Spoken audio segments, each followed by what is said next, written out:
Hello, I'm Holly Bush. My newest book in the Browns of Butcher Hill just came out in August.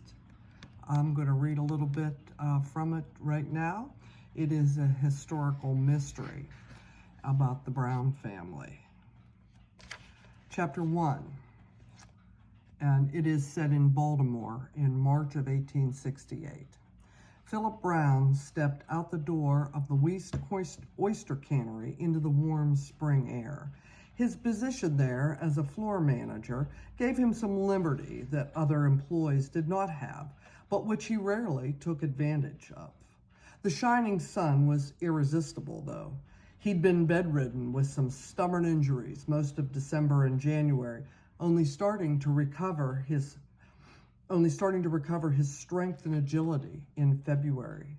His employer's daughter, Virginia Weist, had been kidnapped by a violent, unscrupulous man, and Philip had been able to rescue her, but it had been a bloody battle, which had left him with more significant injuries than was first realized. He was fortunate to work for a man who gave him time to recover and never cut a penny from his salary. He'd been back to work less than 6 weeks and was finally feeling fit for the job, no longer exhausted. The bell rang to signal the end of the day. The door behind him opened and he glanced back. "Mr. Brown, Mr. Everly is looking for you," one of the young messenger boys said. Philip blew a breath. His time was up for sunshine and fresh air, he supposed.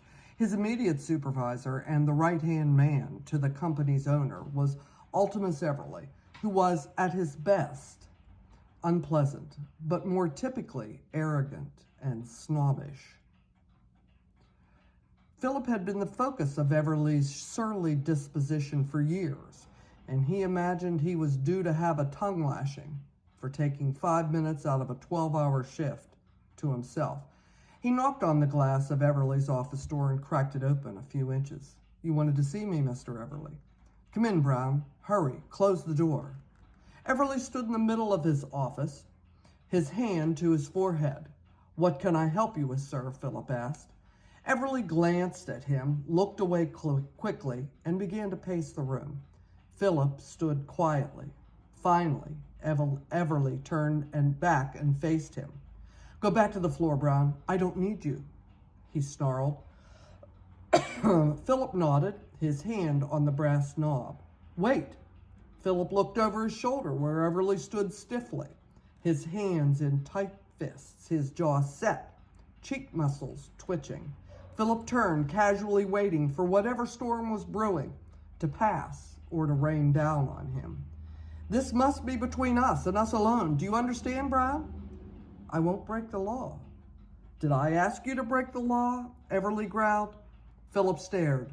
"Not yet. You haven't asked me anything yet."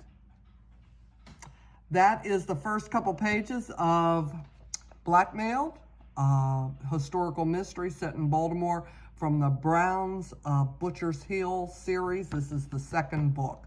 First book is Blackmailed. Thanks.